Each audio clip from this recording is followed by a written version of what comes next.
Faudrait y penser. Hein. C'est bizarre hein, de dire ça aux gens. Faudrait penser à faire des enfants. Hein. Est-ce qu'il y a déjà vraiment quelqu'un qui a répondu « Oh putain, merde, c'est vrai !»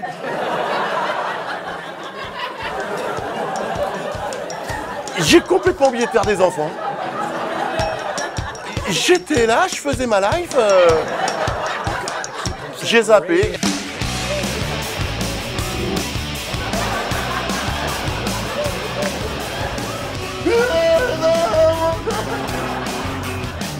Le 6 x 6, 36. Je vais manger des œufs. Je répète, je vais manger des œufs. Qu'est-ce que l'auteur cherche à nous dire? Je m'appelle Denis Maréchal. Je suis né en 1969, dans le 69. Donc mon numéro de sécurité sociale commence par 1 69 11 69. Mon métier, c'est comédien. Et je fais notamment du one-man show, ce qui me donne une étiquette d'humoriste. Mais humoriste, ça me convient pas trop comme mot. Enfin, je suis comédien et je fais du one-man show, voilà. Mon déclic pour devenir comédien, c'est le cinéma. Je pense ça doit être les films de Louis de Funès quand j'étais petit. Et puis après, vraiment le cinéma dans son ensemble, je trouvais que c'était cool comme métier. Je voyais les gens sur grand écran, je me disais c'est pas mal, ça a l'air bien. Après, je voyais les films dans lesquels les gens jouaient bien, je me disais c'est naturel. Et comme ils jouaient bien, je me disais c'est facile à faire. Puis après, j'ai vu des films où les gens jouaient mal, et je me suis dit, ah, c'est compliqué, et donc il va falloir travailler, bosser, et apprendre ce métier, quoi.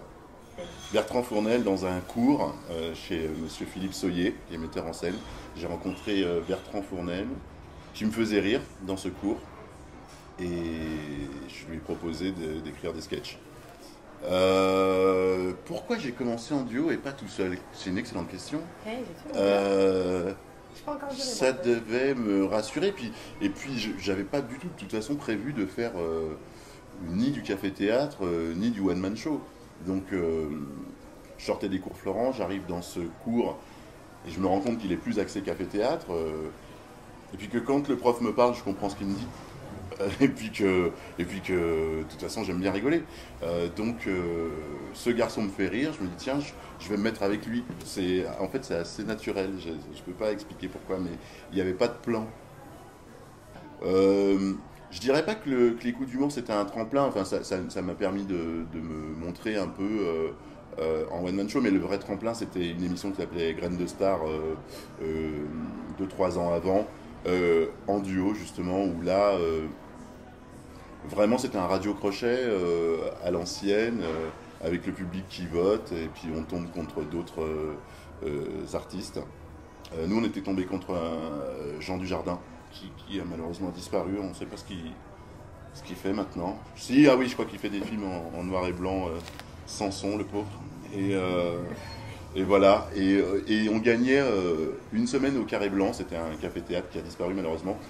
Et en fait, je suis resté 5 ans dans ce café-théâtre, là, vraiment pour le coup, à apprendre mon métier, à écrire des sketchs, à faire des chutes, à faire en sorte que les gens rigolent, quoi. Qu'est-ce que tu retiens de cette époque? Qu'est-ce que je retiens de cette époque? Et ben, justement, ce Carré Blanc, cette petite scène, cette petite salle qui était un véritable atelier. Où j'ai vraiment appris, parce qu'il fallait de l'efficacité, parce qu'on passait entre deux artistes.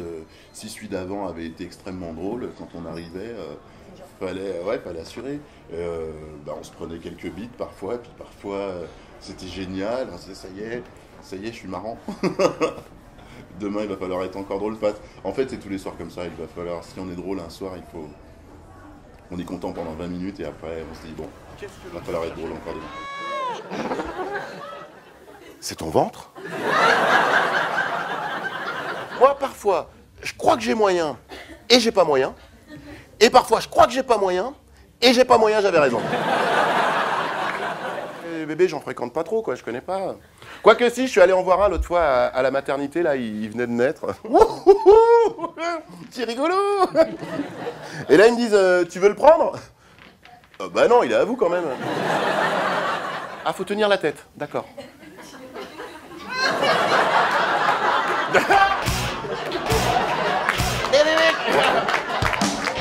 Il faut que tu connaisses cette expérience, c'est trop... trop, c'est le bonheur, c'est ça. Il faut que tu connaisses les joies de cette galère. Avant de passer tout seul, j'ai fait 2, puis 6, puis seul. En fait, dans ce café-théâtre qui s'appelle Carré Blanc, j'ai vraiment fait de tout. Enfin, ouais, duo, troupe, et puis solo, et puis sketch par sketch. En fait, j'avais pas de spectacle, mais je tentais un sketch comme ça tous les soirs pour voir comment ça répondait. Et puis après, oui, après, plus personne, plus de partenaires. Je suis parti seul, et là, bah là, en fait, à chaque seconde, c'est à toi. T'as pas de partenaire, donc tu peux pas te reposer, vas-y. Non, c'est les gens te regardent toi, t'écoutent toi, et il n'y a pas il y a même pas un centième de seconde de repos en réalité. Ça, c'est compliqué à assumer au début, ouais. C'est un truc. Chaque fois, on se dit, ah bah, merde, c'est encore à moi, c'est encore à moi, c'est encore à moi. C'est bizarre, puis bon, bah, on s'y fait. Donc là, tu es actuellement au Théâtre Régis avec ton nouveau spectacle. Ce dernier est mis en scène par Florence Foresti. Florence Foresti, oui, qui est une petite que personne ne connaît, mais qui a un vrai truc. Je crois qu'elle est à suivre pour les prochaines années. Ouais. Comment s'est fait votre rencontre tous les deux? Notre rencontre s'est faite par internet. J'ai tapé. Non. On s'est rencontrés avec Florence au lycée à Lyon, au lycée Saint-Just quand on était petits. Enfin, on était jeunes. On était ados. Et du coup, comment ça s'est fait? Enfin, comment Eh ben, elle est j'ai arrivée dit, à tu être sais, là-dedans? est-ce que dans 20 ans, si je fais un spectacle, tu pourras me faire ma mise en scène? Elle a dit oui. Non, ben on était, on était au lycée, on regardait Muriel Robin, Les Inconnus, Les Nuls, enfin on regardait les comiques, et puis on en parlait, et puis voilà. C'était un truc, peut-être un jour, mais je crois même pas qu'il y avait de plan vraiment. Mais en tout cas, je suis parti le premier à Paris.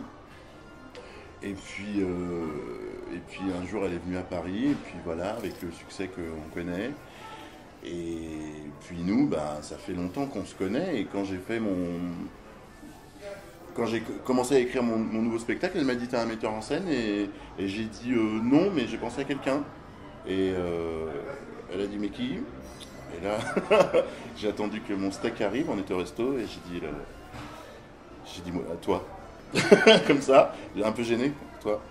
Et elle a coupé sa viande comme ça, et elle a dit, je pense que c'est important le détail du coupage de viande. Et elle a dit, bah si j'ai quelque chose à y faire, avec plaisir. Donc, je lui ai fait mon spectacle devant elle. On a pris une salle, et puis dans le public, il n'y avait que Florence Foresti, et j'ai commencé mon spectacle. Voilà. Et qu'est-ce qu'elle rapporte comme sa patte à elle? Elle apporte une vision, c'est-à-dire que c'est quelqu'un de très vif et qui voit rapidement les choses, notamment ce qui ne va pas. Donc elle voit, voilà, elle amène de la fluidité. Elle coupe ici, enlève ça, ça on a compris, ça développe, voilà, et elle fait en sorte que le spectacle tienne la route. Parce que comme j'écris seul, quand on est seul, on peut avoir tendance à se perdre dans des explications, ou alors au contraire penser qu'un truc est évident alors qu'il ne l'est pas du tout. Voilà, donc c'est ce qu'on appelle le troisième œil qu'elle m'a apporté, et il est extrêmement important. Et en plus, c'est une femme, et ça, c'était important pour moi, j'avais envie d'avoir la vision d'une fille. En quoi il est différent des autres, mon spectacle? Eh ben, je dirais qu'il est interprété et écrit par moi, déjà. Non, déjà, il est écrit que par moi, ce qui devient rare. J'ai l'impression qu'aujourd'hui, beaucoup d'humoristes ou comiques sont interprètes. Moi, je suis aussi auteur. C'est important pour moi d'avoir mes propres vannes. Alors, même si c'est laborieux, quand les gens rient, j'ai le plaisir. Enfin, c'est laborieux en termes d'écriture, attention. Quand les gens rient, j'ai le plaisir du comédien et de l'auteur. Et ça, c'est assez important pour moi. Ce qui m'inspire pour écrire mes sketchs, c'est ma vie, la vie de mes amis, la télé, un reportage, des choses simples qui m'arrivent ou dont j'entends parler. Voilà, je pars d'un truc assez plausible et puis j'extrapole, j'en rajoute un peu des tonnes pour justement trouver le rire. Voilà, ça part de, je sais pas, un rendez-vous avec une fille au restaurant qui devrait bien partir et je veux lui faire un bisou et malheureusement elle mange de la viande en même temps et du coup c'est catastrophique. Alors qu'au départ c'est très simple, c'est très joli même, mais ça devient la boucherie. Enfin, vous verrez le spectacle. Mes projets pour les prochains mois, c'est donc de continuer ce spectacle au Théâtre Trévise et en même temps en tournée. C'est de peut-être faire une saison 2 d'un programme court qui s'appelle Tu veux ou tu veux pas, qui est diffusé en ce moment sur sur NT1. Voilà, c'est l'histoire de 6 célibataires qui galèrent un peu pour trouver l'amour. C'est diffusé en ce moment et peut-être qu'on va faire une saison 2, enfin j'aimerais bien.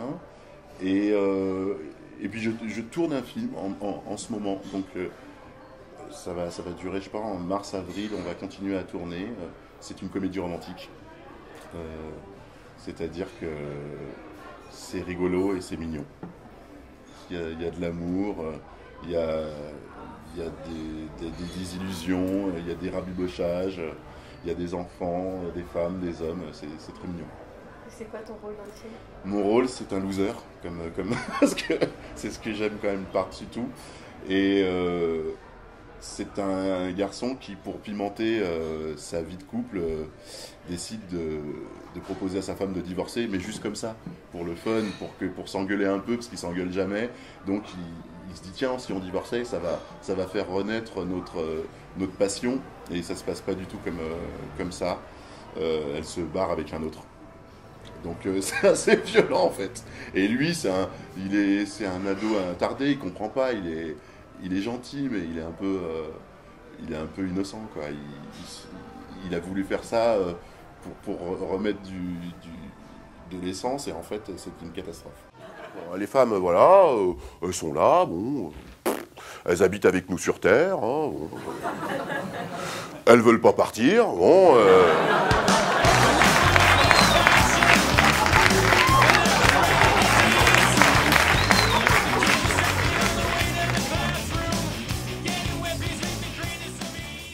Bien voilà, c'est Denis Maréchal, je voulais vous faire un coucou, voilà, tous les internautes et internautes.